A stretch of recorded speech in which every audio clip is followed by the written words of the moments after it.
We are live. Welcome to the Crafty Boys, where we hang out, drink beer, and talk about crap.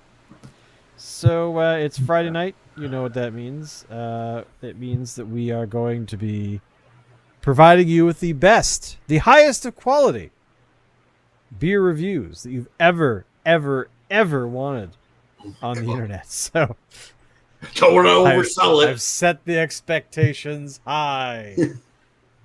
So, hello, boys. I just want to point out that I will be using tonight my Saskatchewan Roughriders glass because tomorrow I am going to the CFL Roughriders BC game at BC Place. And it is really good to report that the Saskatchewan Roughriders are currently undefeated and are top of the West. And yeah. So suck it, BC Lions, because we're going to win. Okay. I hope. I'll be wearing green. Has there been, like I don't follow CFL at all. So has there been, like, a lot of games so far? Several hundred. I'm disappointed in you. Like, basically what I'm getting at is the season just started, didn't it? Yes. There have been 4 games, I believe. Yes. Okay, that many. Okay. So yeah, so we are 4-0, and everyone else has lost one game at least. I believe that actually, if I look at the CFL standings, the Alouettes are at 5-1, so they've had a couple more games.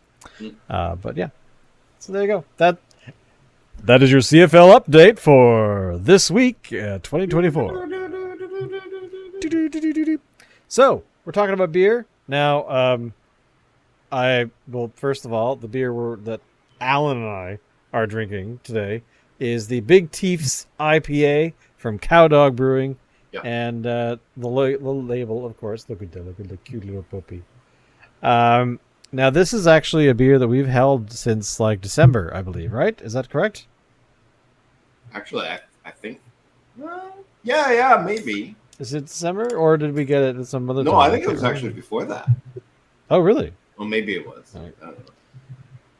But we am I right in tried remembering that Big Teefs is actually... Isn't there 2 versions of Big Teefs, or am I thinking... No, I don't think so. But we did try this, actually, at Beer Fest last year. Oh, okay, that's what I'm thinking of. Okay, right. Although we tried it off camera, I think. So. Wow, this actually has a very nice aromatic... Holy. Yeah, the head in mine is astounding. Look, check that out. They're pretty tall on the head there. I would say so. I got nothing but head on that one. I still have yet to get to the... So Big Teeth, or pardon me, Cowdog Brewing, while we're waiting for the head to go down.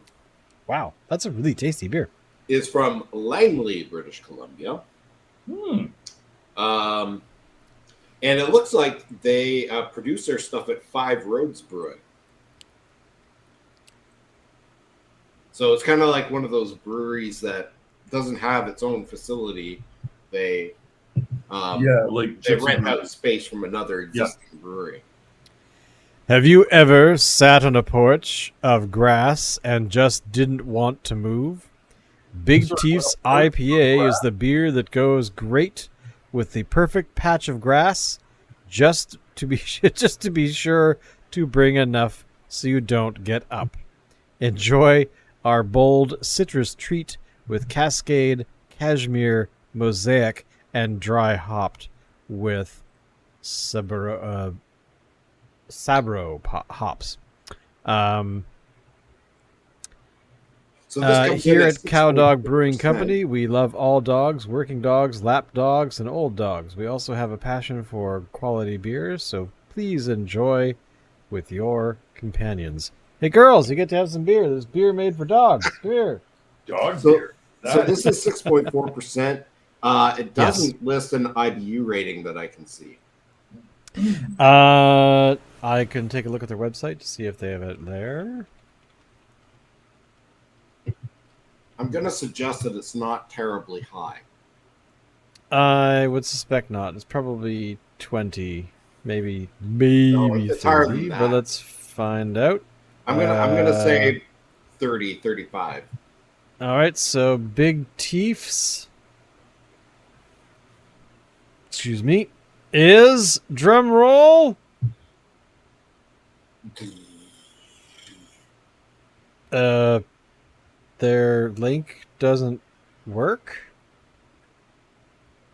Their other beer is Head Tilt.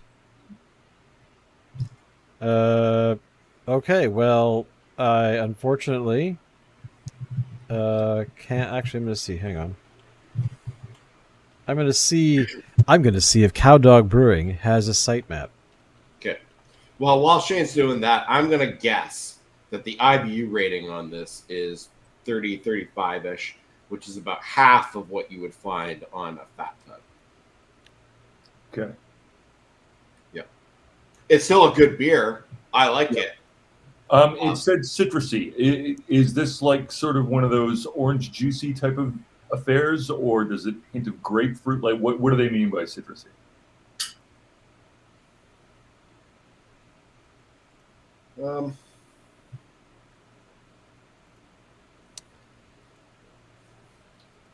Hey, Cowdog Brewing, if you're ever gonna watch this, your website's broken.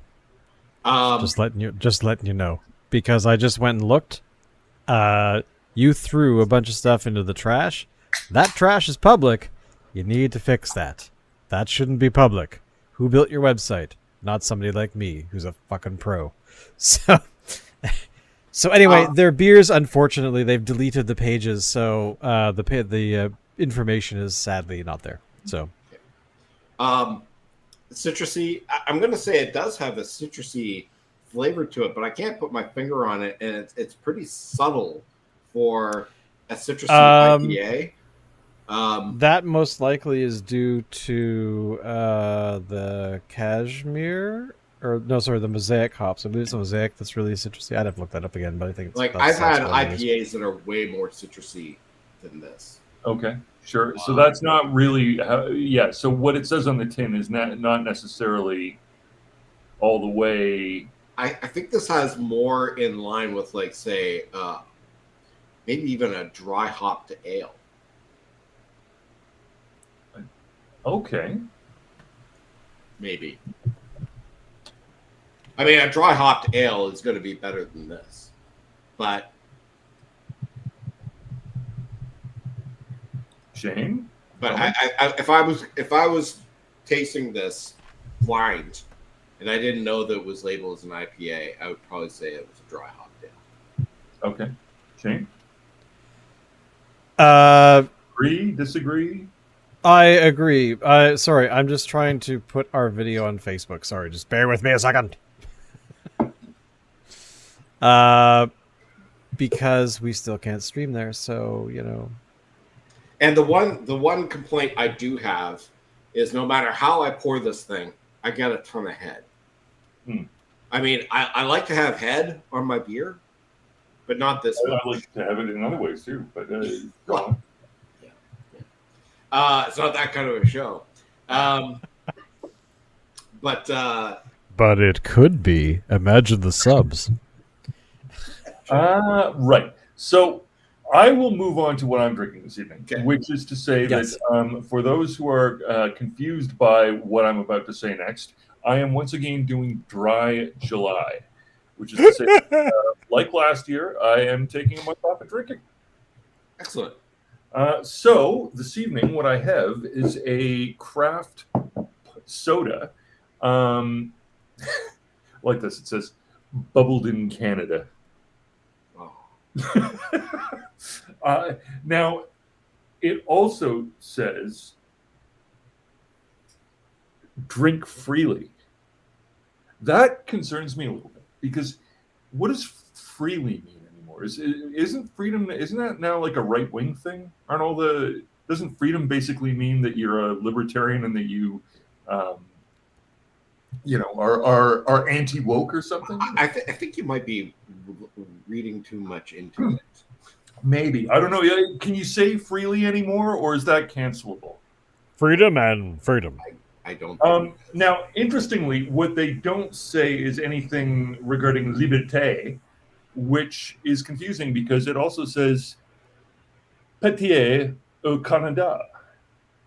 So we've repeated that it's bubbled in Canada in French, but we've said nothing in French about whether this is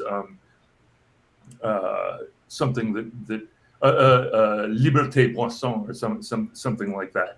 So already, I think this thing is fraught with politics, but that is to be expected because this is Barbette's wild card. Okay. Wild card. Where is Barbette from? Well, we're going to get to that in a second here. Because I've never heard of this company. So.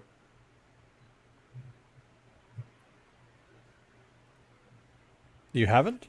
No, I haven't. Have you? See, what do we have here? Do we have an address? Hold on. Let me pour this thing before I pour it on myself because I'm looking for text. As you can see, it's not the kind of radioactive orange that you expect from, like, pop. It's sort of more of a tangerine kind of color.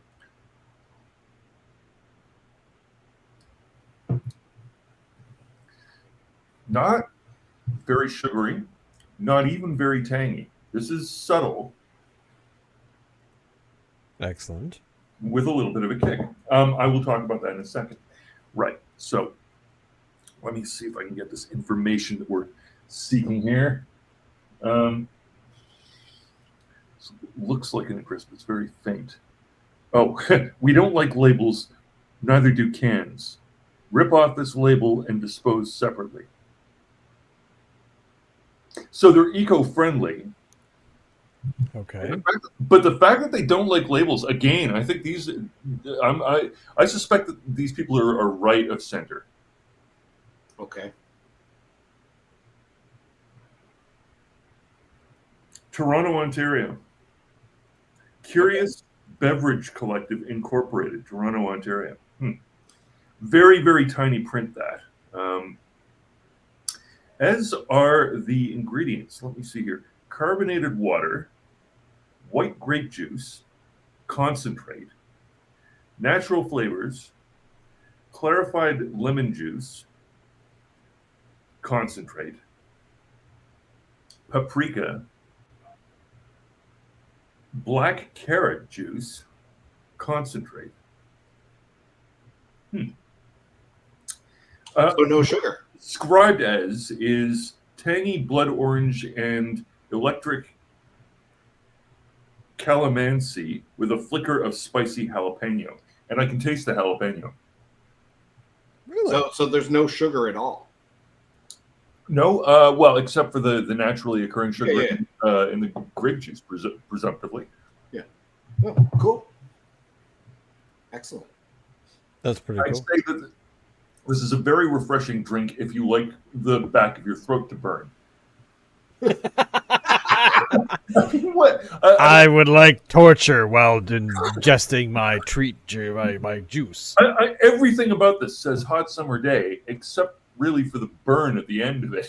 I'm not really sure what that's for. It's wild card.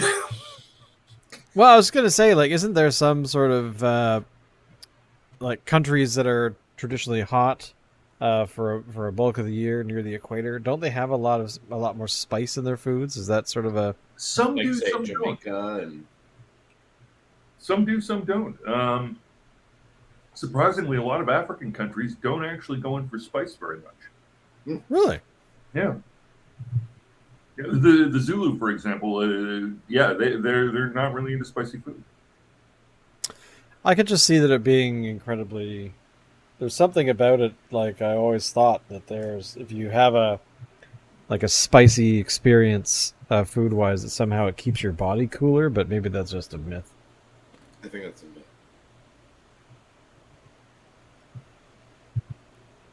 But overall, So this is a good beverage that you selected. Lock? Sorry, I found a little bit more on here. Oh, okay. For every can of Wild Card you buy, we give 3 cents to save our scruff cause that helps dogs through adoption, advocacy, and education. All right, I like these guys. They help dogs. Nice. I'm on board. Apparently likes dogs as well. Although I don't Everyone. Well, cheers to dogs. So I'm kind of wondering if CowDog, if they got rid of pages from their site and everything, and there's like their site's broken, are they still around? I suspect so. I mean, I don't think they. I mean, we have had this beer for a while. That's a good point.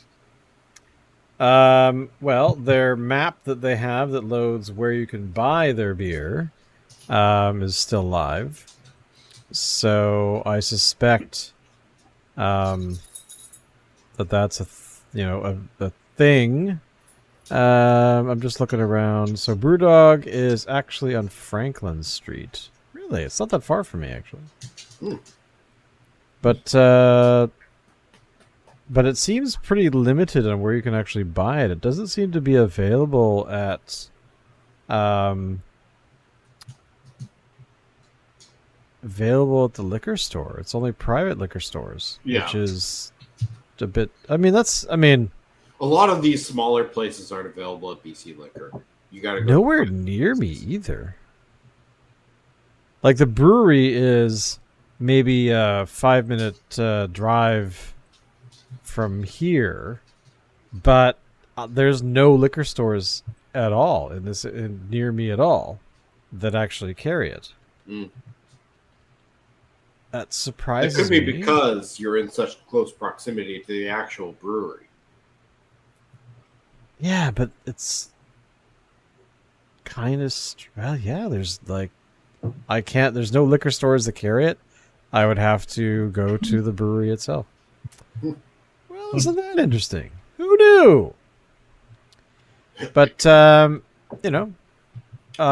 makes me happy that I don't have to travel too far to go there. So, but again, still a little surprised. You live in Brewery Central. I mean, that is you true. Could walk 2 minutes in any direction and hit a brewery. Yeah, but I want less than 2 minutes. But I want the beer now. Yeah, and sometimes not even 2 minutes. Yeah. Like you got brewery right across the street.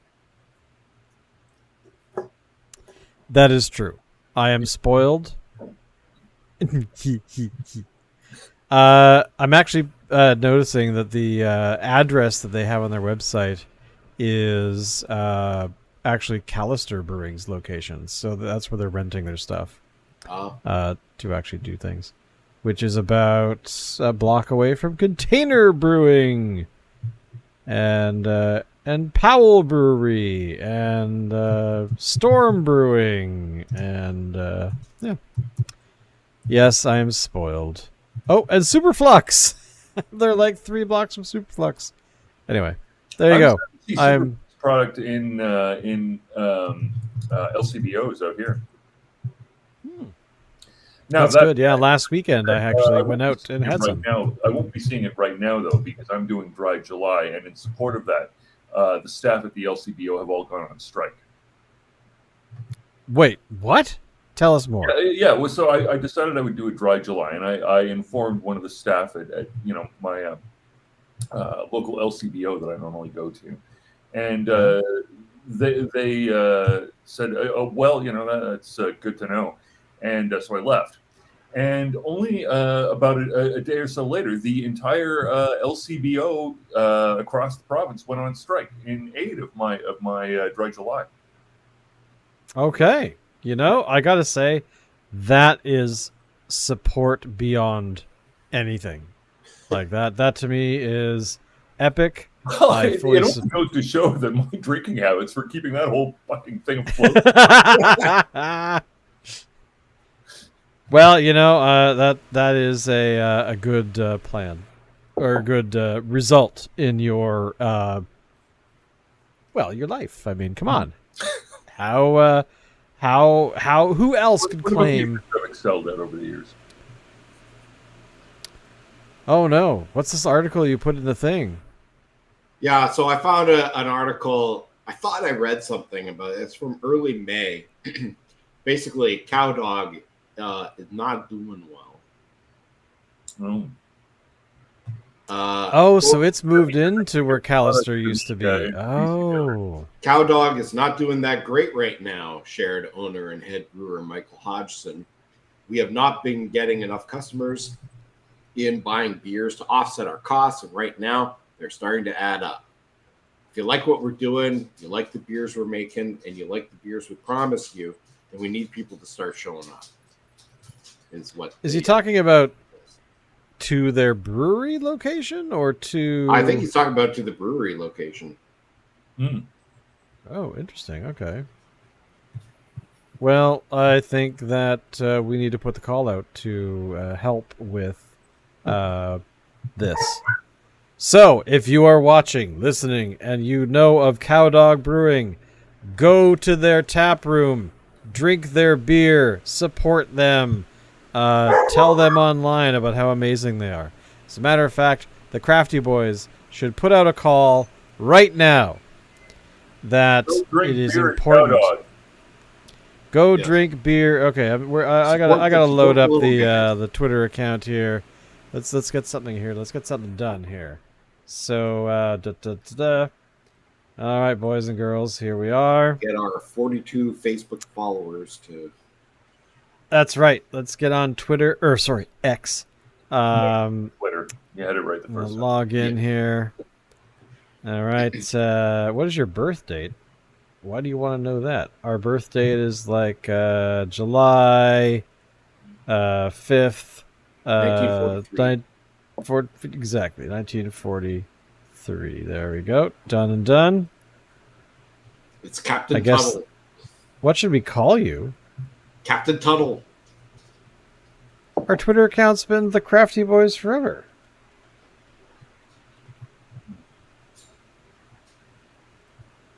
It's been... What is going on?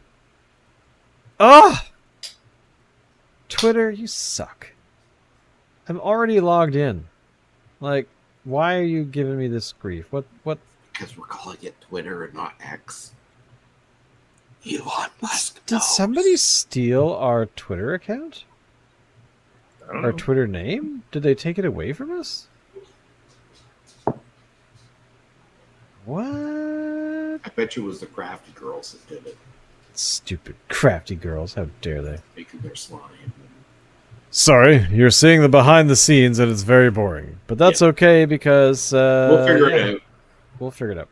So tell me more, boys, about how we can save... What ideas can we come up to save breweries in general? I think it's... Aside from destroying our livers. I think it's motivating people to come... I think what we've created like a lot of small breweries that have become big breweries.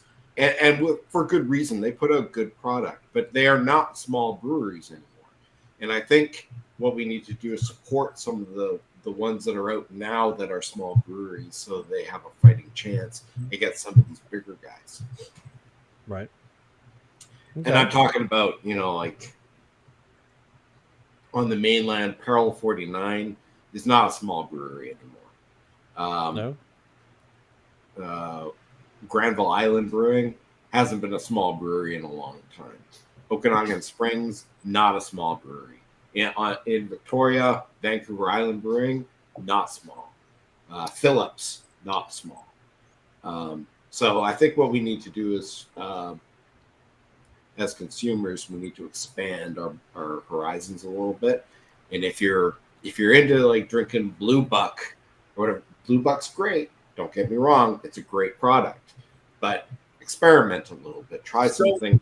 Well, all right. Speaking of experimenting, do we know of any brewers who are out there on the horizon who are playing around with interesting, different, unusual recipes?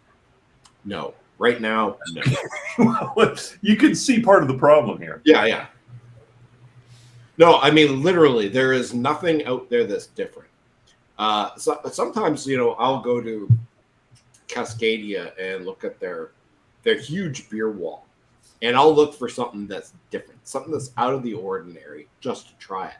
And there's been nothing, because I think brewers are afraid to do that right now. It's too much. It's too much of a risk. It's too much of a risk just to make regular stuff like just a pale ale, and right. There's too much competition. They don't have the gumption to go out and make something that's really different, that pushes the envelope. There's just no market for it right now. Why do you think that is? Complacency. There's a lot of people who are choosing either not to drink, or they're drinking the regular beers, but they're low calorie, low alcohol. I think breweries right now, what they're trying to do is get into that market right now. They're trying to make a drinkable beverage that's low alcohol and low calorie, so they can try to stay afloat. Lake of Bays has done a lot in that direction. Lake of Bays are sort of Lake of Bays is actually an area of Ontario, but also they have outlets in Bracebridge and other places. But they have a couple of I think Low Tide is one. Refreshing, low calorie, relatively low alcohol, but also flavorful and sometimes a little adventurous in terms of the flavor profile, right? Yeah.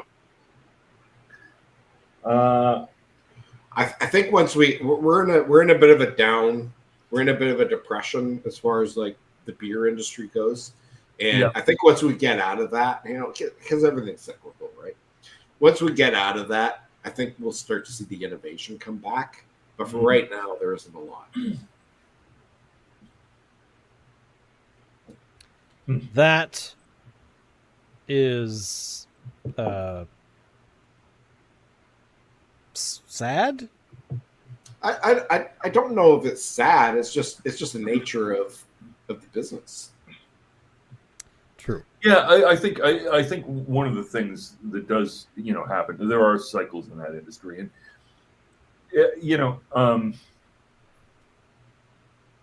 you can't be on all the time, or people lose interest for another reason. You just get fatigue from it all, right? And so there's always going to be waves of back and forth, and the trick is to ride the waves with different products and different sort of profiles as they come and go. I mean, it's easier said than done, but having a good range of products is one of the things that can help there.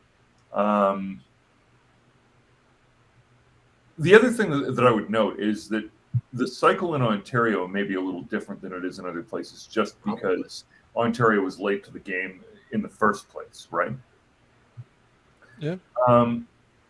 So there's a bit of that as well. But now, all of that said, Indie Ale House, where I go for, I do a weekly vinyl night where we play records and stuff. But the other night I was there and offered a sample of a new product that they're working on, which I have to say is the sourest, ass-kickingest Flanders Red I've had since Storm Brewing's, what is it? Flanders Imperial Sour. Okay. From Storm?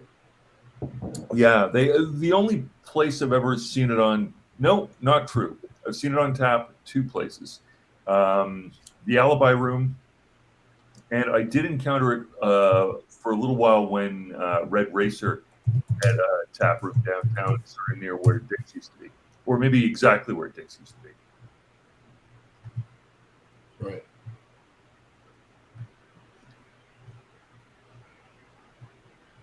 But yeah, I mean, a high alcohol, high flavor Flanders Red would go against all of that, and the fact that they're, doing one right now, I think is cool. But is Storm Brewing still around? I think so. Are they, Shane? Do you know? Sorry, say that again. Storm Brewing still around? As far as I'm aware, they're actually near Cow Dog. Like they're about 4 blocks from there. But hey, I'm gonna look up their website. Why not? Right now, I'm actually following Cow Dog, and I'm trying to figure out I want to send out something that hopefully, they seem to be around. They are. They're not that. I mean, they're basically on the same street as Cow Dog, but just a few blocks away. And I'm kind of bent out of shape about Cow Dog having troubles. I think that it's really important that we are doing something that's going to help local breweries. I mean, local in a general Canadian sense. So, like smaller breweries that are here in Vancouver, Victoria, Toronto, but other places in the country as well.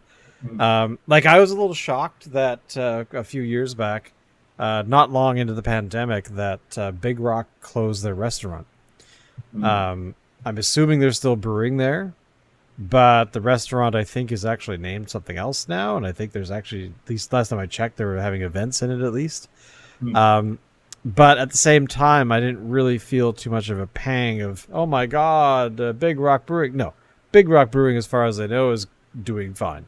They just were not happy about the performance of that particular location, and I assume they're still there. But places like Cow Dog, places like Superflux started the same way. Superflux was an organization that said, hey, we're going to rent stuff. I think, did they rent from Callister? I'm not sure. I can't remember, but they definitely were renting for a while, like and a mobile canning thing. Yeah, exactly. And so you had all these small breweries that were trying to get their foot in the door and were doing stuff to...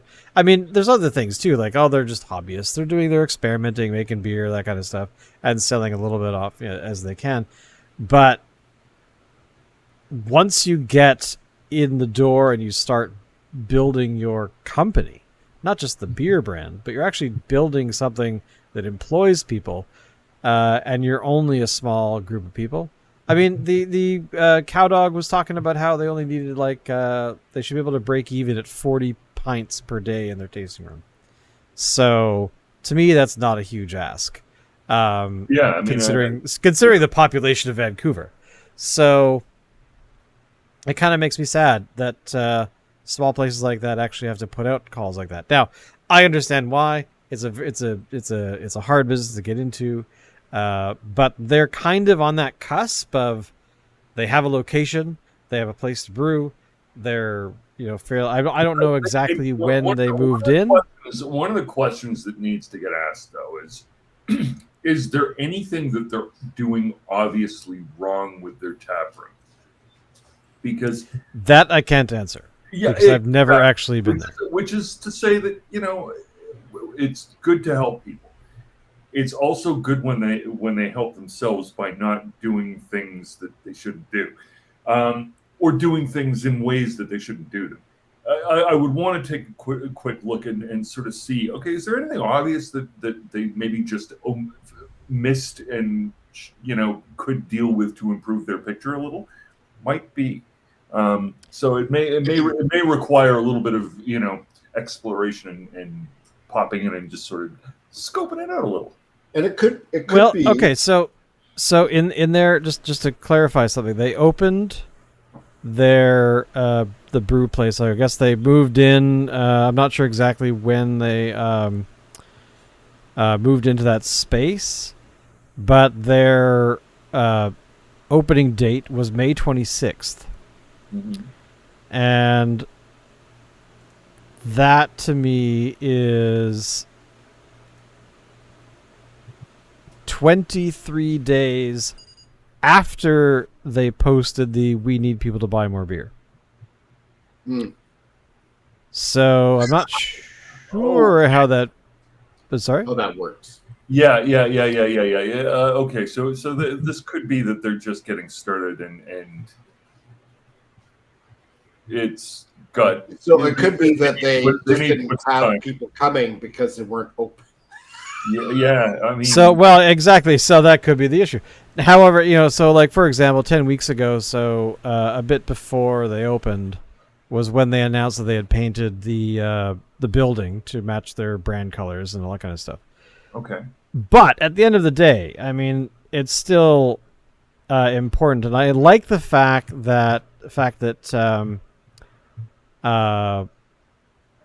the guy who's posting to the website, like he's posting videos and talking to the camera.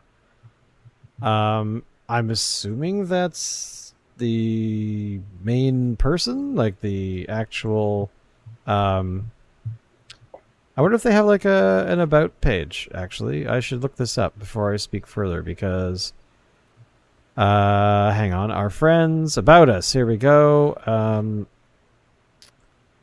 Brewdog Company is a passion project by RCN veteran Michael Hodgson, 12 years in the making. He's been homebrewing since 2011 with the advent of the Brew Vic Homebrew Club. Is that in Victoria, maybe? I'm not sure what that is. But after several deployments in his 14-year career, he was told he was being put to pasture due to injury, and he decided to do something like making beer. So looks like it's him and his wife, and they are dog lovers.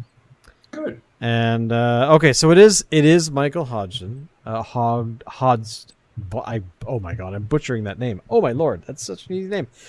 Anyway, so basically, so they basically are just two people running a brewery, and that's kind of awesome, and that pisses me off that sometimes this stuff it's something that we want to do, right? One day. Well, yeah, I mean, if I had exactly like if I had more money, and I could actually support the ability to front the cash for a brewery, I think we are smart enough as a trio here to do that. Granted, Locke's got this whole law career thing, but ultimately, I mean, it would be kind of a passion project because it's I mean, ultimately, you got to be honest. It's creativity. You're able to control this product, and then you hand it out to people, and you get feedback of like, "Hey, that's awesome!" or "Oh my God, are you trying to poison me? What's wrong with you?" So, but there's definitely, I mean, the fact that the guy that runs the place with his wife is able to is making a go of it and is being honest about that kind of stuff. That to me is far better than any marketing could happen or that could be made. So like, let's talk about something else. If you want to get butts in the seats in your brewery, you have to put out a product that actually makes people want to come in. Right. Now, or you need to have. I like this. I like Big Chief's IPA. It's a good beer. However, in the land of IPAs, where there are so many out there, I got to ask you honestly, Shane, is this the best IPA you've ever had? No, it's not. No. But here's the thing. It's okay. You got to remember, it is not a Gorilla's ass or whatever that thing was called in Florida. That was the worst IPA ever. And this doesn't even come close. No. Now, is it going up against Superflux in my mind, and also Fat Tug? It doesn't match that, but it's close. Like really? Well, I'm talking about like if you have a beer that you're making and you're going to be able to sell it outside somewhere with people that can access it. You're saying potential. Is that what you're saying? It has potential. Yes, it does. I get that. However, my point is that it can stand on its own. Because if somebody had never had Fat Tug, if somebody had never had anything by Superflux, if they had not had any really good IPAs, and this was their first IPA. Yeah, if this was their first IPA or they had a limited exposure to it, then this is a perfectly acceptable IPA. You know, would they say it's the best? Maybe. But if they started to have 20 other varieties of IPA, maybe this would fall a little bit. I'm just saying that it's a decent beer. It works. Could it be better? Yeah, I think it could be. But again, I don't want to I think the point I'm trying to make is if you're starting up a brewery in British Columbia right now, you don't being an okay IPA, putting out an okay IPA isn't good enough. If you want to get the butts in the seats, you got to make something that's absolutely mind blowing, and or not an IPA. Fuck. Or an IPA, sure. So you got to make something that's going to blow people's minds away. And that or your tap room has to have social seating, good music, events, decor that actually makes people like the place, and staff that don't piss them off. Yeah. I mean, that's a good point, because we could, in theory, walk into Cow Dog Brewing in 20 minutes, and somebody could greet us at the door from behind the tasting bar. Hey, you guys suck! You know, and to be like, why are we here again? So yeah, I mean, there's more to it than just the product they're selling. Well, it's no different from what I get at home. I mean,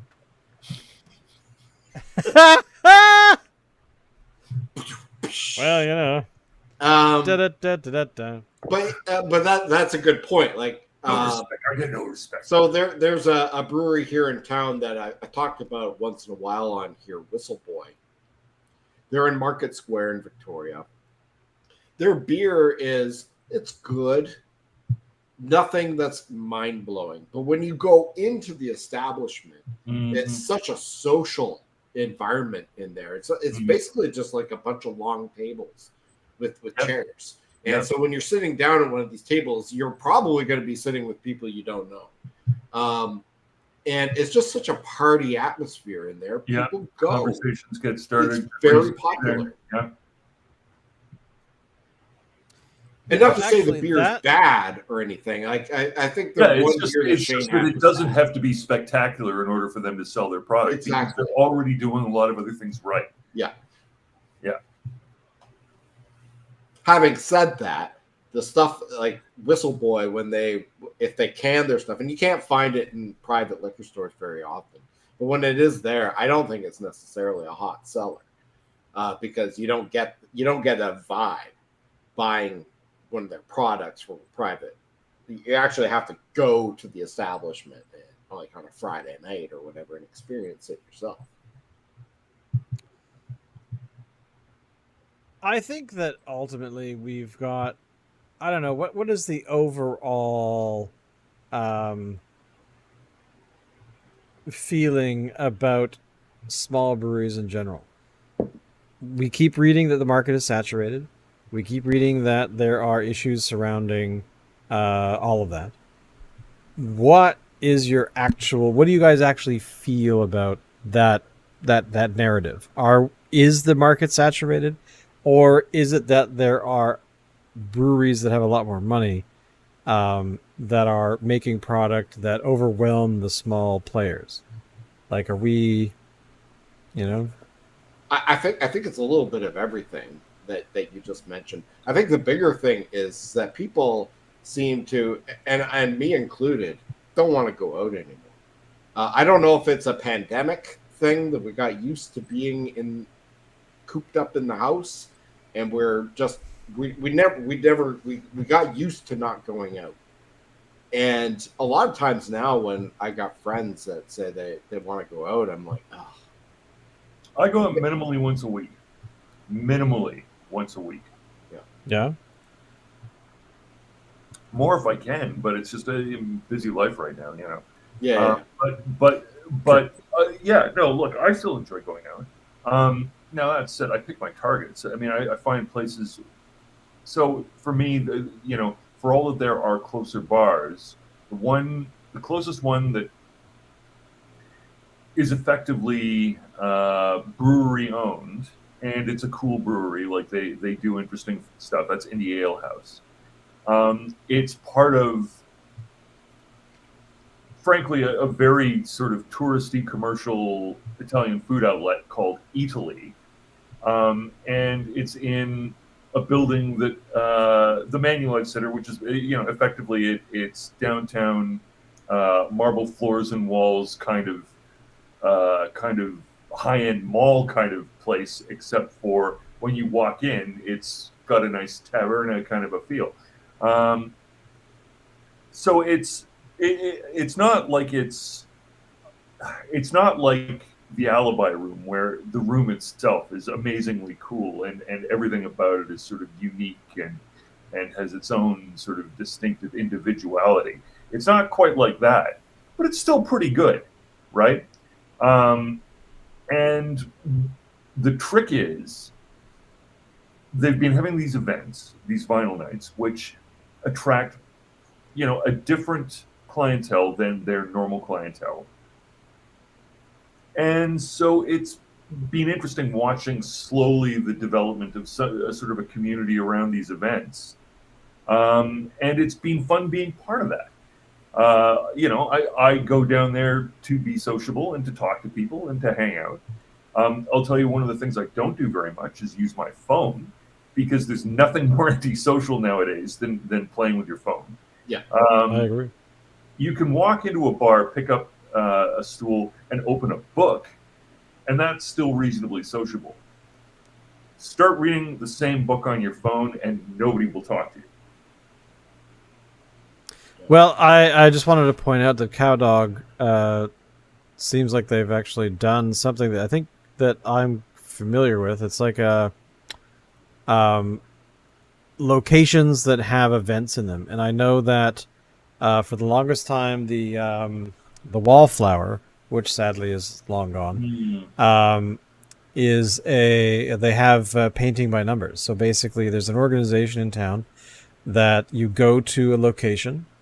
You pay a fee of like $70 or $80, and you are provided with a canvas. I think it's 12 inches by 12 inches, and then you're given paint supplies, and then you also get, in Cowdog's case, they had, it looks like, a partnership with is it a cheese company? Yeah, We Gouda. So it's basically a charcuterie company. And so you get that plus a beer. So you were going there and you basically paint as a group, and you do an activity together in their location. You have some food, you have some beer, and one would hope that it facilitates some kind of conversational stuff. So I'm just saying that it's I think Cowdog is doing everything correctly, with the exception of their broken stuff on their website. But still, they opened up a tasting room, they painted a building, they put their shingle out there, and they're trying to develop a community. And that's really fucking hard to do, because as you guys are pointing out, the pandemic came along, people didn't like going out too much, then a whole bunch of pricing and like the increases in interest rates and all that kind of stuff sort of trickled down to, maybe I'll go out once a week rather than twice. So a lot of companies get hurt by that, which is fine. It's unfortunate, but going back to what you were saying earlier about you minimally go out twice a week. This is my understanding? No, minimally once a week. Once a week, okay. Twice a week would be easy to see. 5 or 6 times a week, it happens. Well, yeah, I mean, there's been times where we've, done that, where you go out and you suddenly are, wow, I went out 4 times. Like every night this week, I've been at some sort of event. I mean, to me, it's draining, but still, it does happen. You're right. But I remember those. I remember being young. But how do we actually encourage people to go out and support small companies? Because I had this conversation earlier today where I was talking to somebody. We were talking about web stuff, and it was a thing that came up about supporting small companies. And I'm a small company. companies I work with are still small companies. There's like 3 or 4 people in them. But how do you encourage people to support them rather than, say, Molson Canadian? Like, how do you get them to expand their people horizons? People are creatures of habit. So, I'm going to think back to our improv days where, like, say, we performed at the George and Dragon, which was a local pub in Victoria. We performed on Monday nights. And we had the same people come and watch our show largely every single Monday night for years. Would those people have gone to the George and Dragon on Monday nights otherwise? No. I'm gonna suggest that they wouldn't have. You know why they came on Monday nights? Because of the habit. It was a thing that they did on Monday nights. They had to go and see these guys perform. And in turn, they bought food, they bought drinks, all that. So if you want to get butts in the seats, create a situation where people form a habit of like weekly or bi-weekly, something like that. Sure. It doesn't have to be like live entertainment or something. It could be like music bingo or something, which was a staple in Victoria for the longest time. Trivia. You need to have a trivia night if you want people to show up. Yeah, trivia. It's funny you say that because I have some friends who do a regular trivia night out in Burnaby somewhere, and it does not interest me at all. Trivia to me is boring. I don't like. I mean, okay, if it were trivia night about Steven Spielberg's entire career and George Lucas, then maybe I'd be like, okay, I'll go for a lark. But I wouldn't go week after week to do that. I mean, that to me is not interesting. Do you remember what about? Have you ever gone to a regular trivia night, Shane? I've been to some trivia nights, but I'm not. I mean, as I said, if the question is nerdy, if the question is something, of course, I'm interested in, then I get excited. Oh yes, I know the answer to that obscure question. But a lot of trivia nights they throw in things about music, they throw in things about sports, and I'm like, whatever. Perhaps controversially, I'm going to suggest that a good trivia night has nothing at all, zero to do with the questions. This is my point: that if I'm lost at the event, if I am lost at not enjoying or even interested in a trivia thing, then I won't go. Like if you were to say, hey, let's go to the pub. Awesome, let's go. Hey, let's go to the pub because it's trivia night. I have to do my hair. Like to me, that would just be a downside to the thing because it just does not interest me. Because here's the thing. It gets louder. It gets more rambunctious, which for some people is very exciting and not so much for me. I would play darts. I would fool around on the pool table. But it wouldn't be my first choice to go to a trivia night. Now, I have been to trivia nights. I've enjoyed trivia nights. I'm not saying I hate them. They're just not my jam. And my friends that run their own trivia thing, every so often I might go, there's a theme for that particular night that I might think is interesting. So sure, I might go.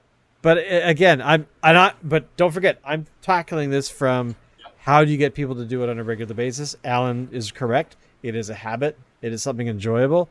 But as James has just said, trivia sucks, but the laughs and social side of it is fun. Exactly. Which I agree, which is basically what you just said, Locke. So, but sometimes for me, being an introvert, it's not enough, on a regular basis. Like if I was going to go, here's the thing, performing and watching a performance are very different things. So yes, I would go to the George and Dragon to perform, but would I do that if I was going to watch? Not every week. Yeah. Did we actually perform every week, or was it every other week? Sorry? How often did we perform at the George? Every Monday. Was it every week? Was it every Monday? Every week. And we did it for That's years. such a long time ago. Years. 27 years ago. Because I remember then the George and Dragon kind of fell apart. unfortunately. It doesn't exist anymore. It's they had some sort of issue, and although then it was gone. now isn't it the Fernwood Inn? It's the Fernwood Inn now. Yeah, it's actually a pretty classy establishment, and you can go and eat there without getting the runs. Yeah.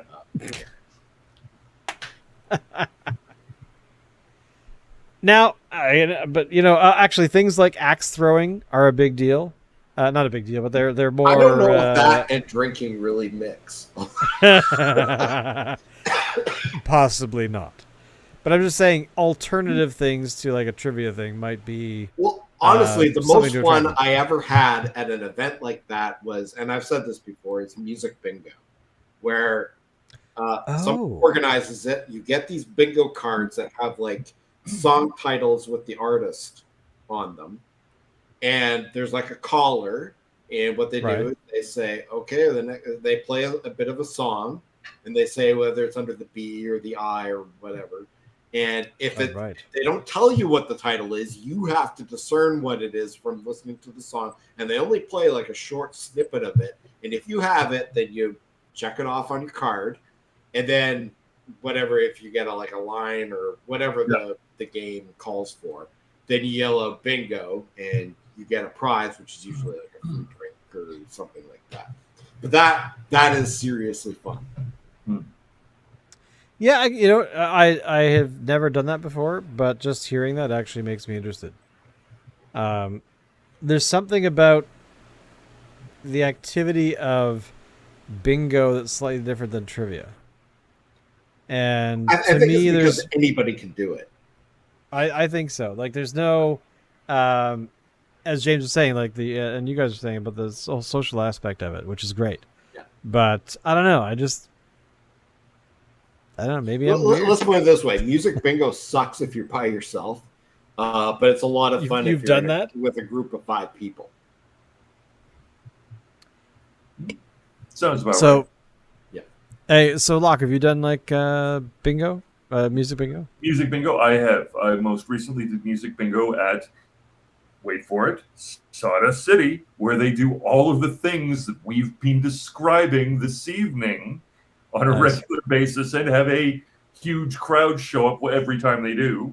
So, yes, these things do actually have some chance. So, Cowdog needs to do some music bingo and other such things. I would suggest that it couldn't hurt. How big is the crowd at Sawdust? what's the capacity of the Oh, place? I don't know. A couple hundred people. Oh, really? That's huge. Like, it's more of a restaurant than just No. It's a brewery. Their tap room is a great. They used the location they're in used to be Canadian Tire. Oh, holy shit! That would be huge. Wow. Well, yeah, used to be Canadian Tire in a like a 1970s format of Canadian Tire. So it's it's like a big space with high ceilings and a great big room where they just have long benches, seats at the bar, and then they got some side tables, so you got some options there. And I mean, they sort of play a dual role, sort of as brewery / community hall, and they've got on the other side an event space that they use for weddings and all that kind of thing. So they can keep their tap room open while hosting a wedding, right? Right. Oh, okay. That's actually quite brilliant. Yeah. All right. So Shane, next time I come over there to visit, we're going to go to Cowdog and some of those places. Tell them what they need to do is they need to buy out Canadian Tire. They need to buy out a Canadian Tire and do it. Yeah. Yeah. I can see that. Actually makes total sense. I mean, yeah. I mean, how could you not? Yeah. I mean, to me, it's a no-brainer, an absolute no-brainer. Yeah. I'm out of beer. Same. And I'm out of soda. All right. Well, I think then, boys and girls, once again, we will see you all next week, if not before. But thank you all for watching. Thank you for visiting. Don't forget, and I know that you're just gonna roll your eyes, But we can't stream on Facebook anymore because we don't have enough subscribers/followers to our Facebook page. So I ask you, humbly, if you can find 60 of your best friends to go there and follow that page, you don't have to come back. You don't have to watch us every week or ever again. But beg, plead your friends to just go to this page, check it out, and just subscribe to it, and we promise never to bother you again. Not even a Christmas card. Not even a Christmas card. Because if you do, we will be ever grateful and humbled, and we will... Locke will pay you money. That's no, right. I won't. He's got oodles of cash. He drips money out of his pockets. It falls on the floor, and I'm sure you could pick up a few $2 bills here or there. I'll do the next show topless. It'd be great. It's totally the best thing. Nothing like a good set of moves to get you humming. Wow, that's disturbing. All right. On that note, thank you all, and we will see you guys next time. And you gotta click stop. That's how you. How does this stupid thing work? Like, what the hell?